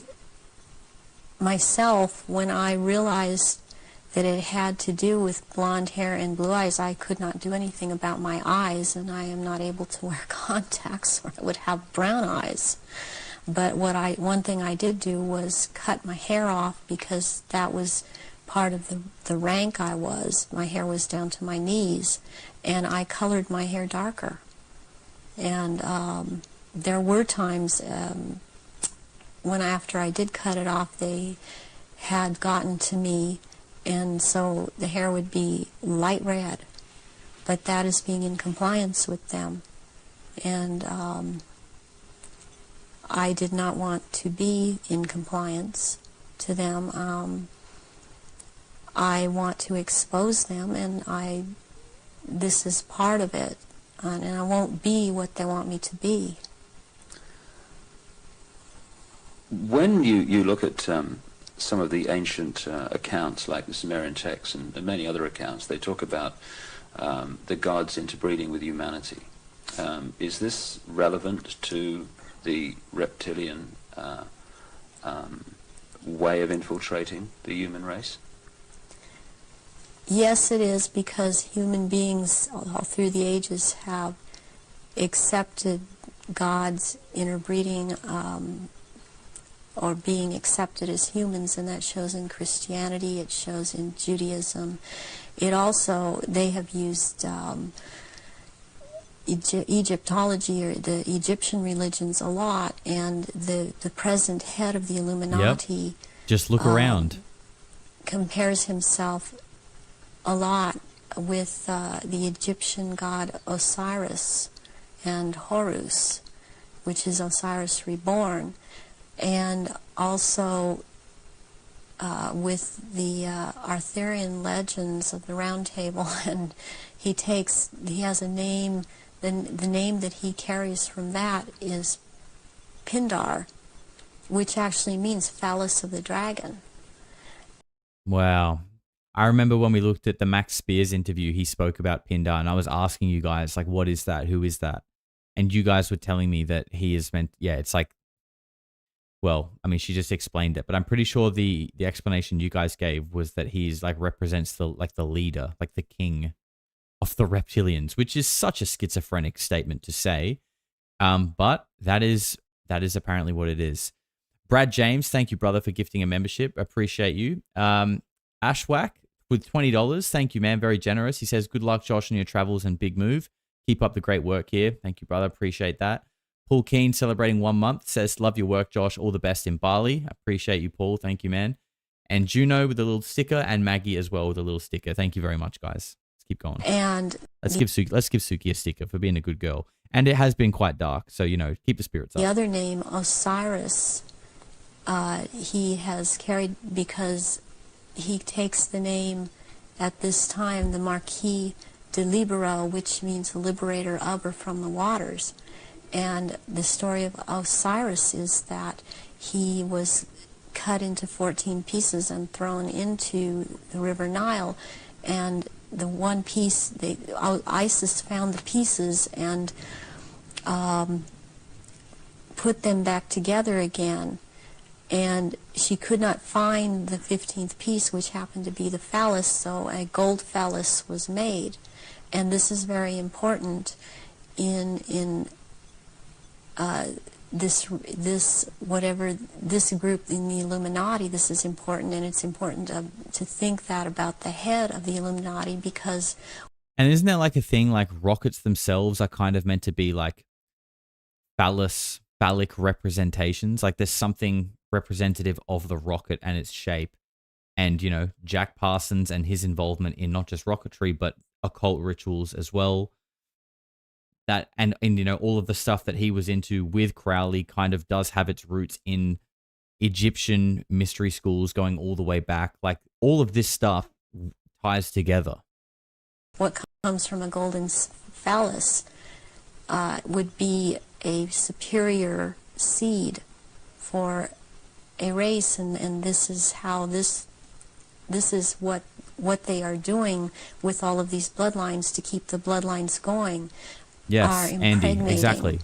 NASA put the Egyptian stuff all over their NRO rockets that hold high stations with them, impregnating them with this seed of Pindar. And therefore it's important to keep this history in mind and the names in mind that he is going by at this time. So would it be correct to say that the reptilians came to this planet because the Aryan Martians came to this planet? Unlucky the Heidi. Aryan Martians gone somewhere else that have followed them there? They would have pursued them all over the universe, yes. Can we now go into some specifics about your own experiences? What were you brought up to do? You say that you were identified as a bloodline before you were born. What was the role that you were brought through to play? The role that I was brought through to play was, as in the Illuminati, was as a goddess. Specifically, the address is Mother Goddess, Starfire. And the Starfire goes back to the blood in the minstrel blood, what is contained in that. And the address, the way that I was addressed was Mother Goddess. There are only 3 Mother Goddesses. There can only be 3 at a time on this planet, and there is a male equivalent of which there can be only 3 of them. Why mind control someone to conduct these rituals? Like yourself, why don't these reptilians just conduct their own rituals? They don't seem to have the psychic abilities, And they look for people that have that and people in the bloodline that have that. And I've had that. I've had a tremendous amount of psychic ability. Yo, okay. Okay, so, you know, we always hear like the human race is special. We have these innate abilities, and it's like, why don't they tell us about them? Why don't they tell us about these abilities? Apparently, you know, psionics are a thing. Apparently, we all have this like sixth sense, but for some reason, the Western culture is like the only culture, really, and, you know, culture, Western culture, what even is that? But like, you know, look around the world, native cultures, South America, Australian, Asian, everyone's got these sort of ancient native shamans and practices where this kind of stuff about having these abilities and tapping into other realms is normal, and it's just part of the culture. Come to the West, where all of this shit really seems to be rife. Not only do they not tell you about it, they make it seem like it's silly. They make you seem like you're a lunatic if you talk about it, or you're into it or whatever. They ridicule it. But then you find out on the inside, they're actually scooping people into these programs, these secret, black, top secret programs with psionics, and exploiting them for this ability. Hello? Hello? That's exactly what she's just saying there, is that these people controlling at the top don't have these abilities because they're not human. And I've said on the channel many times, it kind of seems like society is ran by something that is inhumane, because it evidently doesn't seem to really care about humans when you just look around at society. So, and then you've got these black programs pulling people in, exploiting these abilities because the people who are running them don't have them. And they don't want people to know about them because then people would realize their potential. Bro. Get this man to a hospital now! And one more time. Get this man to a hospital now! I think I just solved it, and I need to go to a hospital. And guys, like the video if you're enjoying it, if you're getting your mind blown, because you will get 20% off at your local mental health facility. And so I was picked and bred from before birth, and this is also something that other survivors that have been in high positions have known about me and told me. What's the connection then between you having psychic abilities, those being recognized from the start, and you being brought through to conduct their major rituals? Ricky says, how do we get our powers back? I mean, look, Ricky, I'm just a guy. I don't know, but I really do think disclosure comes from within. There's something to that. You get your powers back by cutting off all the bullshit. Throw your TV in the bin, detox from social media, and just stop talking to your friends for a week and just go meditate and just go sit with yourself. And it will probably be uncomfortable because you're not used to doing that. You'll probably feel a little bit anxious because that's the society that we live in. Kind of keeps you in this perpetual state of like needing a dopamine fix and needing to like grab onto something so you don't have to sit with your own chaotic thoughts. But when you sit through that and you let it sort of process and pass and meditate, I really do think that's where those abilities start to kick back in. But I'm just a guy. At the end of the day, we all know that we all do need to get this man to a hospital now. So, you know, listen at your own risk, but that's my opinion. Well, it's kind of twofold. First of all, they needed the psychic abilities because they control or attempt to control events, because I would have the ability to foretell what was going to happen, and they needed the information to just try to control it to an outcome that was good for them.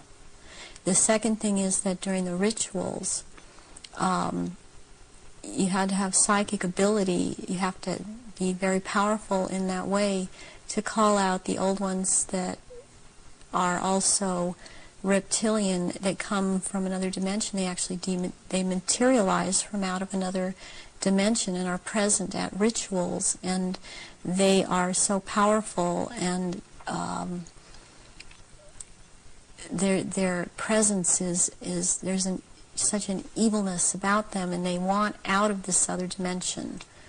and they can't. They have to be called out by someone who has that power, and the reptilians don't have this power.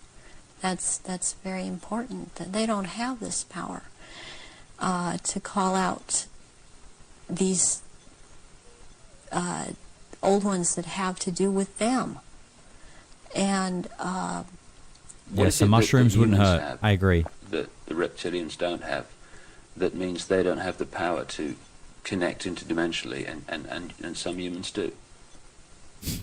We have the ability to foresee, to be able to become vibrationally higher, and see into those levels, go into those levels, and in fact, agencies use this. They call it remote viewing.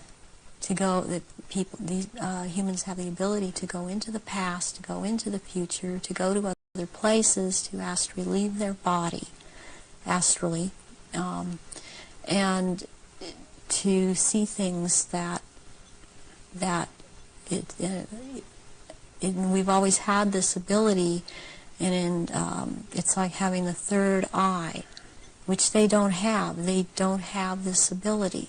So during a ritual, these old ones are called out, and they are what Christianity would have called the demons. They are called out, and there is a circle that it has a hexagon in there, which is a powerful occultic symbol, and then there is a Peppery Pete 10 has just made a fantastic comment that I think is worth pausing for, because it really resonates with me, and I really believe what he's just said. He says, if you're fearless and loving, then there's literally nothing that negative beings can do. They're actually afraid of presence because it represents ego death for them. There's nothing to be afraid of. I really believe this. Like, yes, a lot of this shit is dark and scary, but I really feel like the moment you allow yourself to be like, it's like, okay, they win. That's it. Like, that's literally the control mechanism. Everyone goes, it's, it's so scary that people don't even want to talk about it. They win. That's how we got here, because people are scared to the point where, like, just talking about it is like, you're ridiculed, or it's quite dark, which it is dark. But again, if you acknowledge that this stuff is real, or even might be real, but you are then like, oh, but it's too scary, I'm not going to talk about it. It's like, okay, well, if it is real, you're enabling it. Like you're essentially going, okay, yeah, I'm okay with reality being like that. I'm okay with the world being that way if you are not going to talk about it out of fear. So like literally, because imagine if people weren't afraid to talk about this, and everyone collectively just started talking about it, and we were able to somehow negate around the ridicule factor. And everyone just collectively was like, okay, wow, so this is actually going on. I don't think it just wouldn't go on for much longer. It couldn't. People wouldn't allow it if we were collectively understood that it was real. It just wouldn't be allowed. But the fact that people are too scared to even talk about it, you enable it, and here we are. I just think, and you have that ability to choose if you're scared of it or not. Pentagram. And then there, in the middle of that, there is a triangle. And if you're the one calling them out, then you stand in the triangle so that you're not devoured or taken by these creatures that come out. That creates an energy field around you, which they can't penetrate. They can't penetrate it, and they cannot get outside the pentagram. And they want out. They're always demanding to be let out, and so you have to be very powerful to keep them in line and to make them go back when it is time for them to go back. Why do the reptilians want to manifest these quote demons at the rituals? It brings power to the rituals. It brings power to them. They are told things by these entities, and they are encouraged to go on with what they're doing, and knowledge is imparted to them through these entities. But it takes a person with the ability to bring them out and make them answer, because they don't want to cooperate. They have to cooperate when the right person has control over them. And that's to do with that person's energy and ability to use Right. energy. Yes. You talked about the Aryan race coming from Mars. One expression of it seems to be very clearly what we call the Phoenicians. The Phoenicians had two deities, St. George, which became a British deity, who defeated the dragon, which seems incredibly symbolic. And Here we go. Might get a bit of lore to the whole dragon thing. also St. Michael, who, according to the legend, banished Satan, or this negative force, into the abyss. Is this symbolism of the abyss anything to do with the fact that these reptilian demons of another dimension are somehow locked in a time-space prison, and they can't get out, and they can only get out when they're brought out in that way? Yes, they want out of that dimension. They have been thrown into that dimension, and they can't leave that dimension. And that's actually what the abyss is about, is being in a different dimension. It's like something to do with the fourth dimension. And before I even knew, for example, what I was saying, or I realized what I was saying, I would be saying things to my therapist and other survivors that the fourth dimension was a dimension to stay away from. Not at that time understanding the whole thing. Why do these rituals take place at certain key times of the year, and so often are related to the phases of the moon? Because the moon has an influence on this planet, and also the sun. These also take place during different things that go on with the sun, but the moon it's kind of a really very cyclical thing with the moon. It takes place on full moons, new moons. It has to do with the current religion, or what they're using, the Druid religion that they've taken and used. They still hold on to the Egyptology type of religion. They hold on to the Druidism, though, and they're currently calling themselves Druidic or Druid. And Druidism is tied in with the cycles of the moon, on which it has to do with planting, sowing, and harvesting, and there are so many days that they can use from this to their own purpose and their own end, that they bring it about. There's a lot of ritualization with Druidism, and they love ritualization. So take us through one of these rituals that you conducted at the highest level of this global brotherhood. What would happen? There were people that were bred from birth. They were bred to be ritual sacrifices. I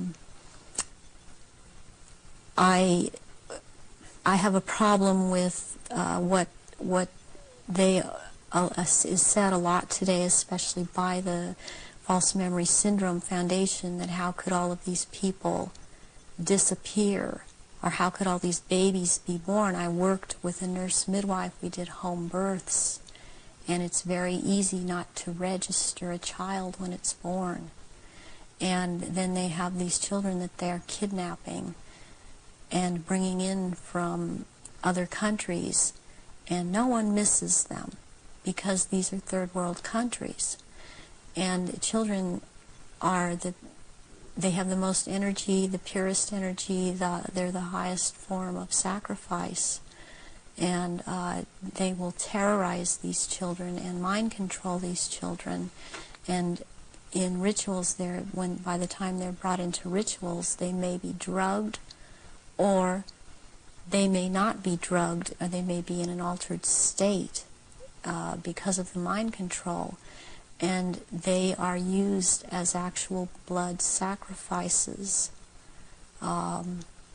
during these rituals because of, again, reptilians needing their blood. And they will take various organs from the sacrifices depending on what date the ritual may, what the ritual may be associated with on that date. But they will also slit the throat from the left ear to the right ear, and the blood will be gathered in a goblet, and it will be dispersed among the reptilians, and dispersed among, also after that, among people that have been participating in these rituals and seem to have it, even though they seem to be dissociated. Mostly these people seem. Derp says this sounds like the descriptions of the mind sacrifices. It does. And, an example of like, why would they do this? Why is this sort of stuff, it's not new. You know what I mean? Like, this isn't the first time we've sort of heard about this. We've heard about it in other cultures. And, what or who did the minds worship? What did the minds worship?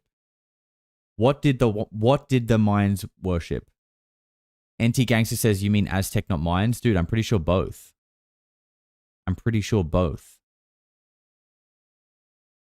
The minds worshipped a serpent. Coincidence number 11,664. To be cognizant of what they are doing.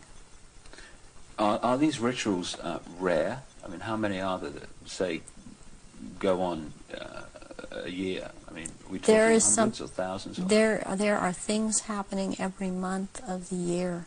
There is not a month in this 12-month system that something is not happening. And it's more than one. I mean, it's every full moon.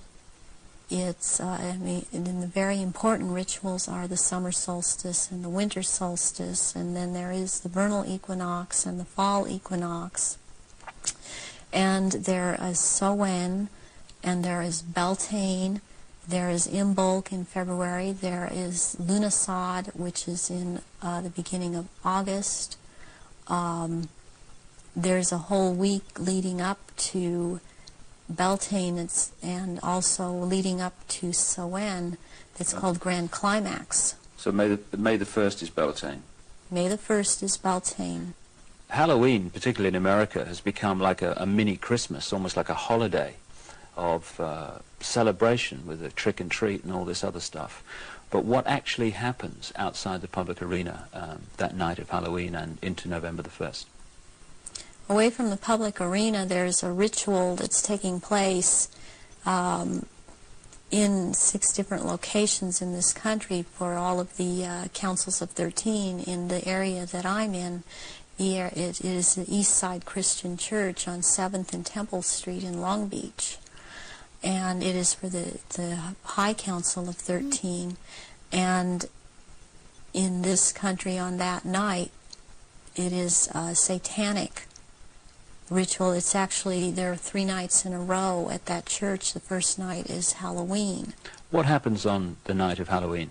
That night is about the worship and homage to Satan. This is 3-4 nights ago, by the way. November 3rd. And that is what a lot of people in this country know the devil to be. This is about the devil, Satan. And Christianity talks constantly. I mean, I believe they created Christianity to be what it is. And so they also have created this Satan. And so they control in that way. And on that night, there's a lot of bloodshed, and there are sacrifices made to Satan. There is a person who plays the part of this in this high council that has to do with this high council. He's not on the high council, but he has to do with playing the part of Satan. He is a televangelist on TBN. He used to be, he filled in for a little while as a lead singer on Iron Butterfly many years ago, and he has long blonde hair. Who is this guy? At this point, I don't recall his name. It just, I recognize his face. I saw it recently on TBN, and then this is his cover, or he is DID. That's really interesting because obviously yesterday on the stream, our little intro to Reptile Week, we looked at the Kyle Odom story, who also, you know, he shot a pastor of a church that he claimed he saw transform into a reptile. She's basically claiming the same thing about this TV evangelist from TVN, long blonde hair, also saying, was it in Iron Butterfly? Is that what they said? Di? I think we need to get some of the Polarity detectives out on that one and find out who that guy is. You guys know every time a video or a stream finishes, automatically a chat gets created in our Discord, and that is where the detectives go to work. So anything you guys dig up on this guy or anything around this kind of stuff, feel free to chuck it in there. But what do we got left? We have an hour 29. I'm going to write this down so we make sure we pick off at the correct spot tomorrow. We are going to continue with part 2 tomorrow. And guys, celebrating Reptile Week, we're doing reptile stuff all week this week, every single day. To celebrate that, we have our new Lizard King line, which is out. Let me just find at least one of them for you. Over here in the merch store, we got 20% off all week. Here's one of them. We got the baseball tee. We've also got a singlet.